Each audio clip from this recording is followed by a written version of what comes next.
That was Bryn. Dr. Bryn Alvarez, though she hated the title, said it made her sound like some white-coat robot from a hospital drama. She was the on-call physician for the expat crowd in the Barrigotic, the kind of woman who could stitch a wound with one hand and quote Pablo Neruda with the other. I was just another American tourist who'd bitten off more than she could chew. A freelance journalist chasing a story on Catalonia's underground art scene, only to end up flat on my back with a vicious flu that felt like the Spanish Inquisition had set up shop in my lungs. It started innocently enough, or as innocent as fever dreams get. I'd stumbled into her clinic 2 days earlier, soaked from a sudden downpour, my notebook ruined and my pride in tatters. The waiting room smelled of eucalyptus and old stone, a far cry from the sterile buzz of Manhattan urgent cares. Bryn appeared like she'd stepped out of a faded Polaroid, mid-30s with that effortless Spanish-American poise, her dark hair pulled into a loose bun that begged to be unraveled, and eyes the color of aged cognac, warm but guarded. She was born in Miami to Cuban parents, raised bilingual, and had fled to Barcelona 5 years ago after a messy divorce from a man who thought love was a ledger to balance. At least, that's what she'd tell me later, over glasses of Tempranillo on her balcony. Miss Harper? Samantha. Her accent wrapped around my name like a secret, softening the edges. She led me to an exam room that doubled as her office, walls lined with dog-eared books on Frida Kahlo and quantum physics. I remember the cool press of her stethoscope against my chest, clinical at first, then lingering just a beat too long. Your heart's racing like it's got somewhere to be. Deep breaths now. Tell me what's chasing you across the ocean. I laughed or tried to. It came out as a wheeze. Deadlines. A breakup. The usual American export. Lies mostly. The truth was Messier. I'd left behind a life in Brooklyn that felt like a half-finished puzzle, editor gigs that paid in exposure, a string of dates with guys who quoted self-help books but couldn't listen, and a nagging ache for something real, something that didn't fade with the morning coffee. Spain was supposed to be my reset button, a month-long sabbatical to write about street artists defying Franco's ghosts. Instead, it was handing me delirium and a doctor who looked at me like I was the story worth telling. She prescribed rest, antivirals, and a hot lemon ginger tea that tasted like sunshine in a mug. But when the fever spiked that night, turning my rented apartment into a sauna of sweat-soaked sheets, I called the clinic's emergency line on a whim.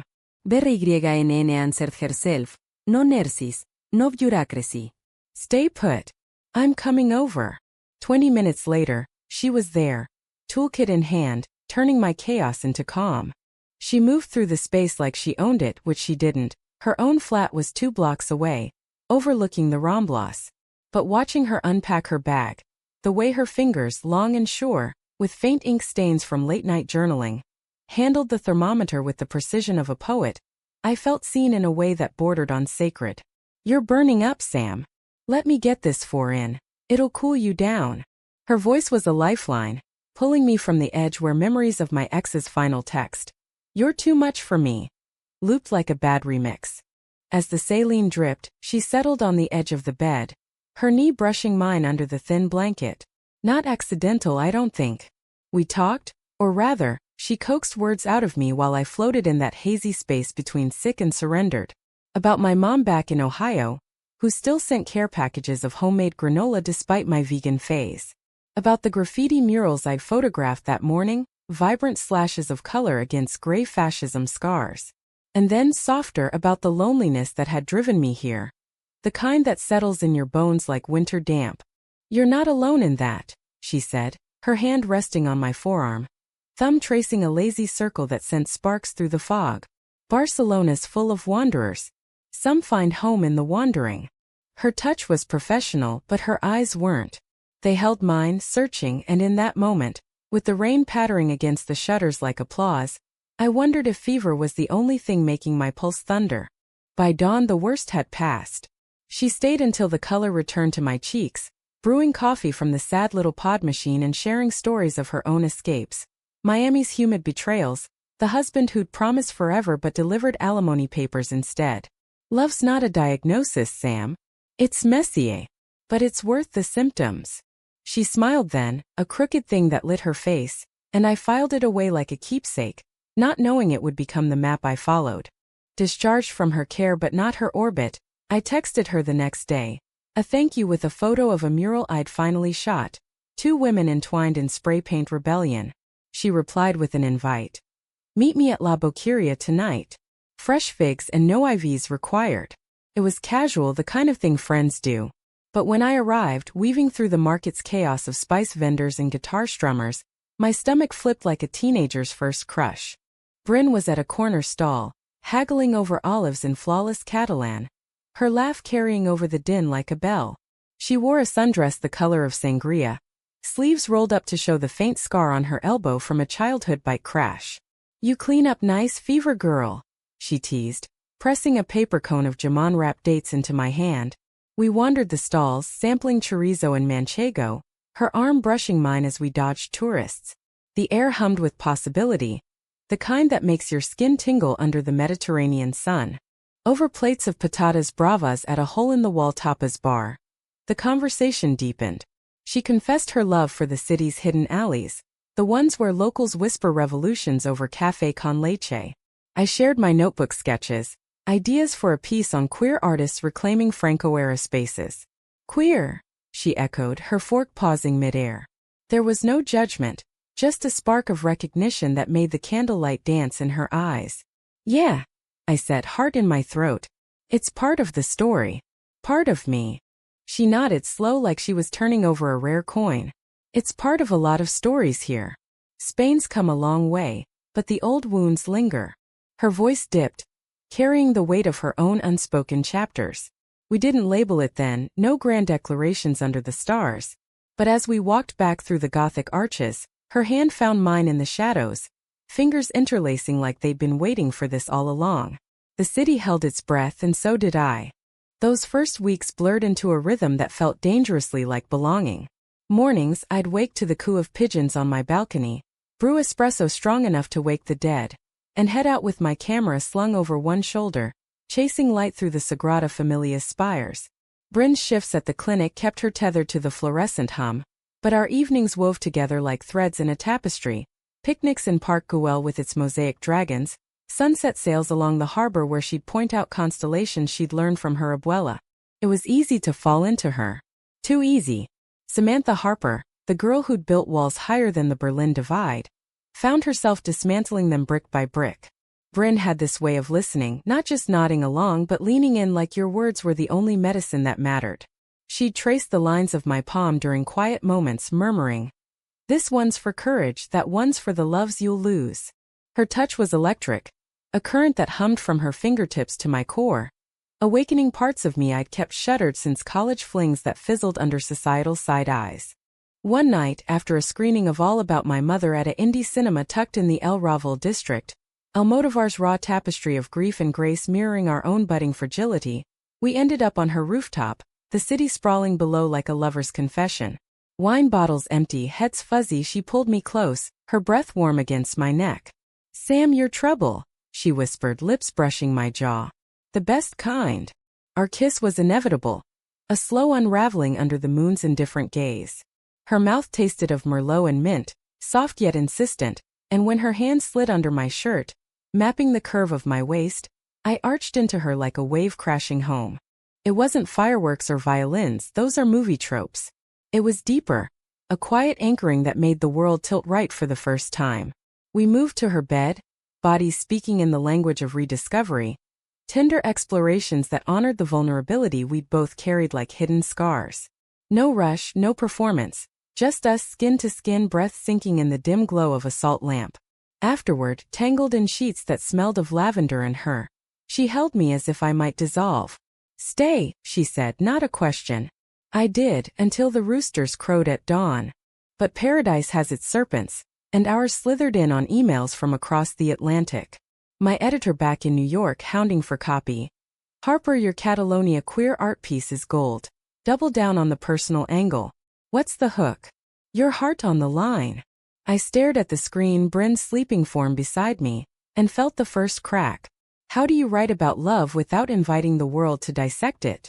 I started journaling instead, feverish entries about her laugh lines, the way she'd hum old boleros while chopping garlic. Bryn had her shadows too. Whispers of a phone call she'd taken the next room.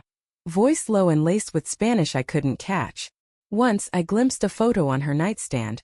Her younger, arm around a woman with sun-bleached hair and a megawatt smile, both in white linen on a Miami beach. Aches.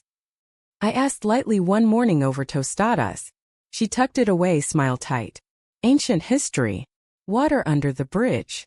I let it go, chalking it up to Prius baggage. Trust, after all, is a leap, not a ladder. As my sabbatical wound down, 3 weeks in, deadline looming, the conflicts brewed subtle like paella simmering low. I pitched an extension to my editor, craving more time in this sun-drenched dream. Think of the depth, I argued on a crackly Zoom. He countered with budgets and burnout. Sam, you're glowing, but get back here. Real life's waiting. Real life. The words soured in my mouth. Wasn't this real? Bryn's hand in mine during a protest march for Catalan independence, her chance fierce beside my tentative ones? The way she'd surprise me with churros at midnight, dusted in sugar like forbidden snow? Yet doubt crept in, insidious as the Sirocco winds. Bryn's ex-husband resurfaced in casual mentions, a lawyer who'd handled the papers gracefully, but whose shadow lingered in her hesitation to define us. Labels are for jars, not hearts, she'd say when I'd broach the future, her eyes flicking to the horizon. And me? I was the nomad, the girl who'd always packed light, afraid of roots that might choke. The turning point came mid-month, at a gallery opening in the Bourne district. The space was a converted warehouse, walls alive with murals of intertwined figures, queer icons reimagined in bold strokes of crimson and gold. Bryn wore a black jumpsuit that hugged her like a second skin, her hair loose and wild. We sipped kava, her arm around my waist, introducing me as my Sam to artists with paint-flecked hands. It felt official, electric, until Elena appeared. Elena was the ex from the photo, materializing like a ghost in guayabera silk, her blonde waves tamed into a chignon, laugh bright as a flare. BRYNN, mi amor. It's been eternities. The endearment landed like a slap, though Bryn's stiffening arm around me said it wasn't welcome. Turns out Elena was in town for an art residency. Just passing through. They hugged, too long, too familiar, and I excused myself to the bar, heart pounding a staccato rhythm. Overhearing snippets as I nursed a vermouth. Elena's hand on Bryn's elbow, voice dropping to that intimate timbre. We were good once, no? Before the mess. Bryn's reply was muffled, but the laugh forced, brittle, cut deeper than any scalpel. When she found me later, eyes apologetic, I played it cool. Old friend. She nodded, too quick. Yeah. Water under the bridge. The same line. It stuck in my craw like a fishbone. That night, back in her flat, the air thickened with unspoken barbs. We made love anyway, desperate to reclaim the ease, but her touches felt shadowed, my responses edged with questions. In the afterglow, she traced my collarbone, whispering, "You're my now, Sam. That's what matters." I wanted to believe her, clung to it like a prayer. But seeds of betrayal take root in silence, and mine were sprouting fast. The next day, I threw myself into work, interviewing a trans sculptor whose installation spoke of fractured identities mended in clay. Her words echoed, "Love's not possession, it's witness. But witnessing requires truth." I texted Bryn a heart emoji, got a thumbs up in return. Distance, I told myself. Just jetlag emotions. But when Elena's Instagram popped up, tagged in a post from the gallery, Bryn in the background, their heads bent close over a canvas, the crack widened to a chasm. I confronted her that evening, over dinner at a seaside paella joint in Barceloneta, waves crashing like my resolve. What's with Elena? Really? The words tumbled out sharper than intended. Bryn set down her fork, face paling under the string lights. Sam, it's nothing. She's complicated history. Complicated. The word hung, heavy as humidity. I pressed. History like ex-lover? Or history like unfinished business? She sighed, rubbing her temples like a headache was blooming. Both. We dated after my divorce, thought it was a fresh start. But she wanted the white picket fence, kids, the whole Miami dream. I couldn't give that. It ended ugly. Honesty finally, but laced with omission. Why the secrecy? Why the photo still out? And now? I whispered, voice cracking. Is there? Now? Her eyes flashed hurt then steel. No. God no. You're it for me. She reached across the table but I pulled back, the salt air turning bitter. We finished in silence, the paella congealing untouched. Walking home, her hand swung empty at her side. That night, she slept on the couch. I stared at the ceiling, fever returning not in my body but in my soul. The fracture spread like ink in water, coloring every interaction with suspicions gray. I extended my stay 2 more weeks, I told my editor, blaming source interviews.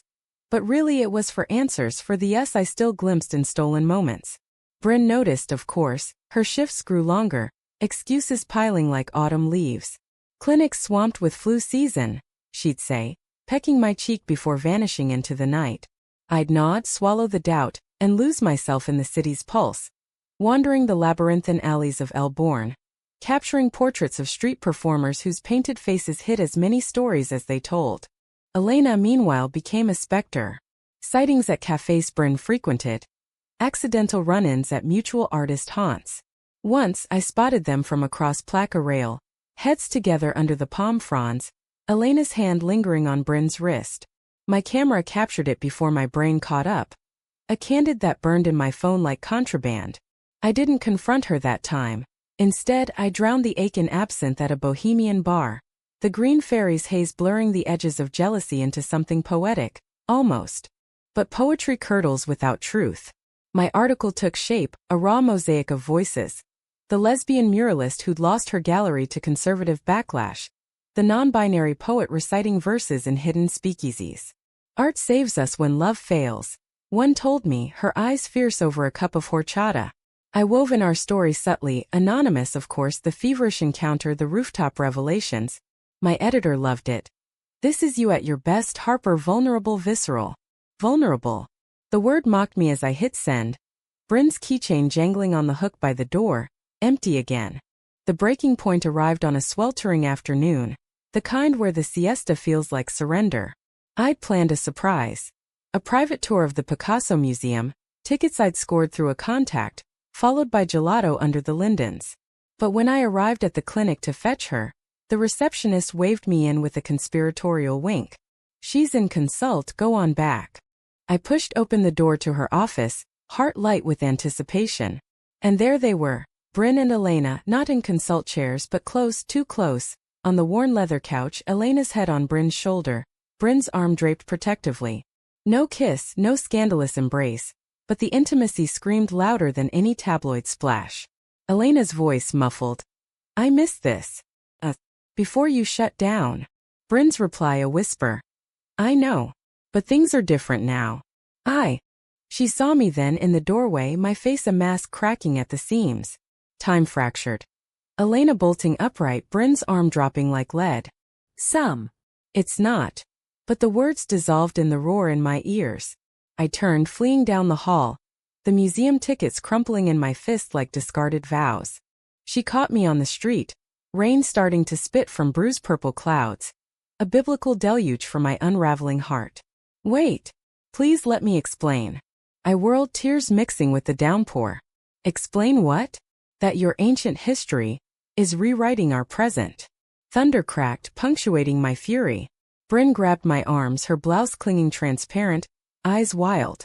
Elena's struggling depression. Relapse since her partner's suicide last year. She reached out as a friend. That's all. A friend.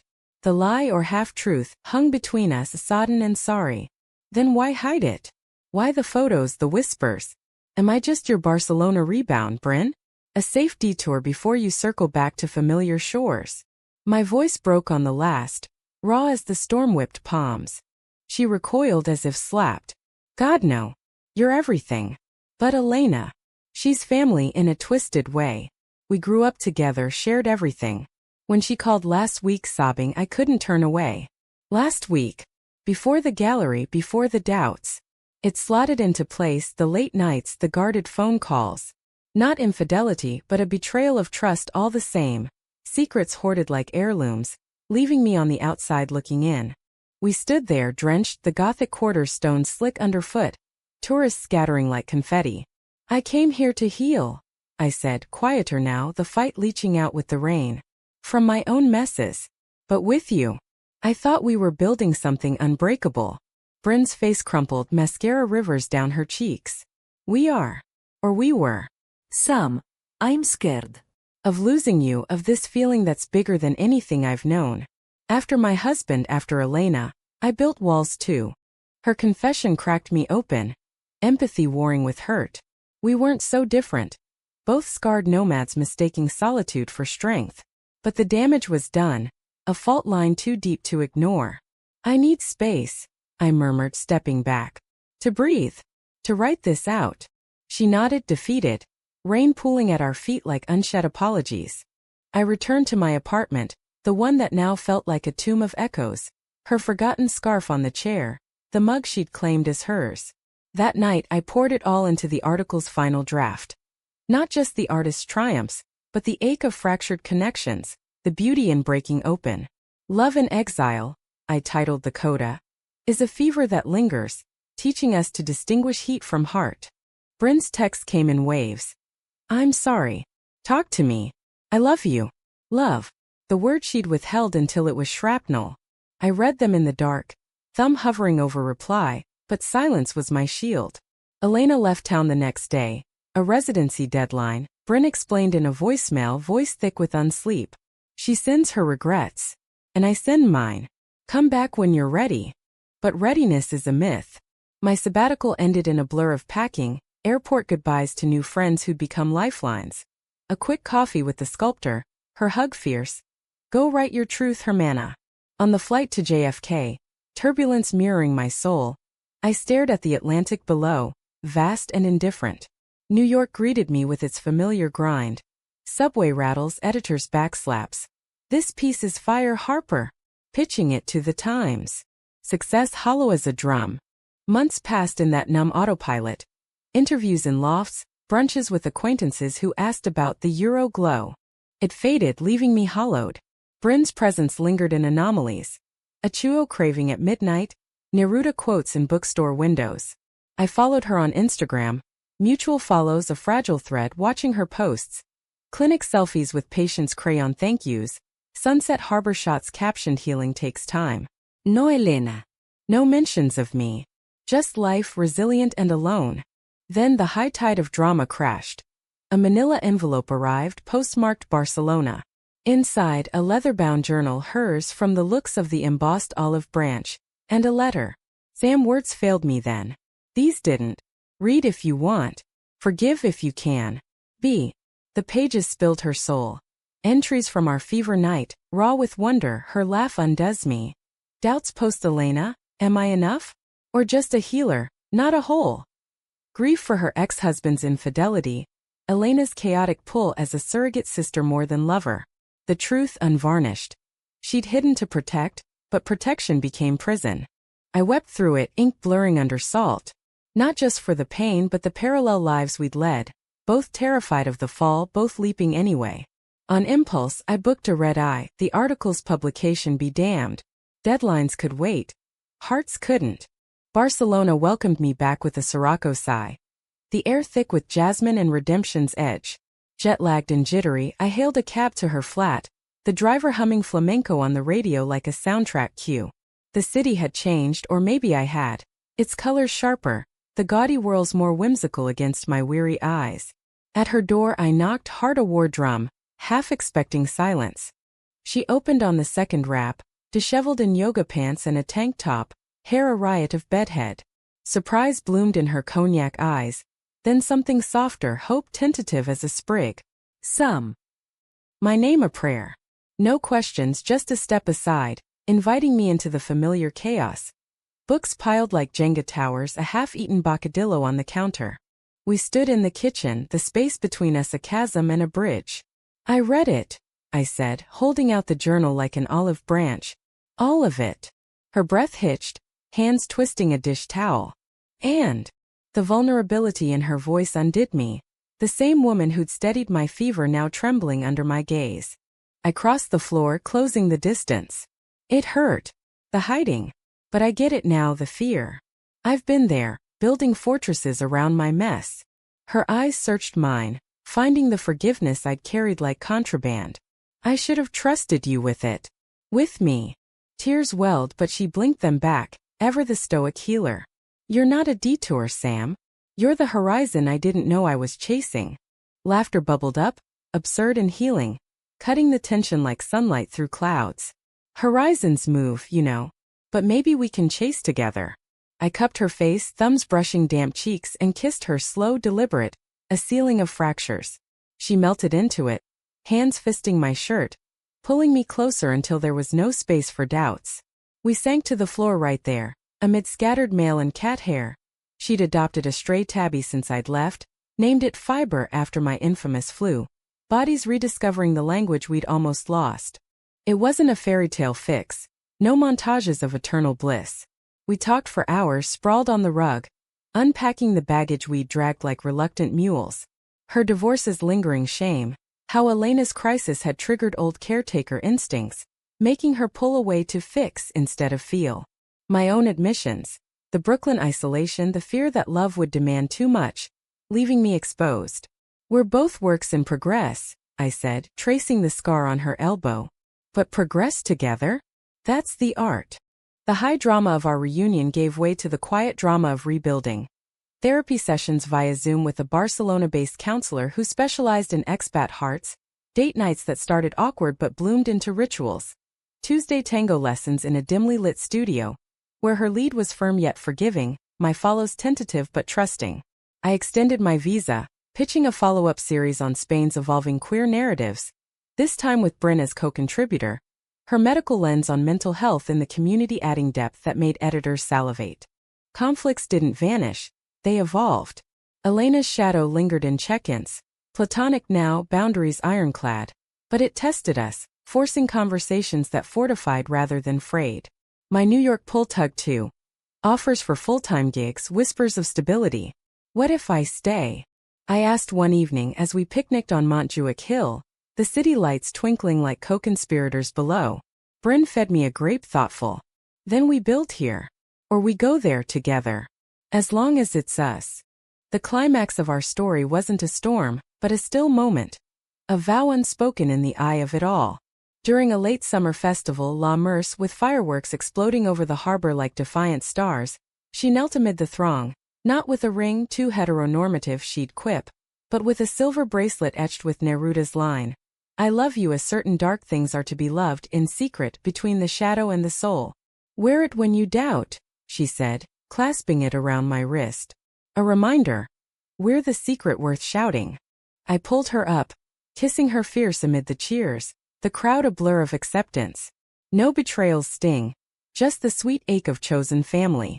We danced then barefoot on the sand, her head on my shoulder, whispers of futures laced with maybes.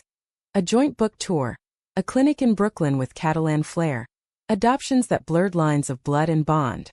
As autumn gilded the leaves, I sat on her balcony, our balcony, penning the epilogue to my piece, published now in a glossy mag with a byline that read Samantha Harper and Bryn Alvarez.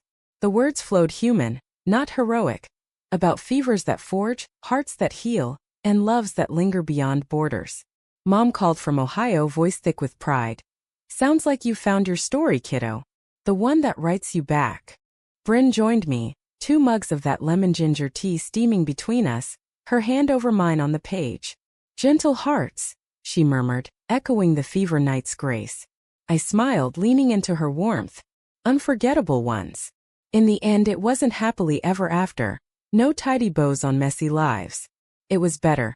Human, enduring, a romance etched in the grit and glow of 2 women who'd chosen each other, fever and all, across oceans and old wounds. Barcelona whispered its approval in the wind, and we listened together.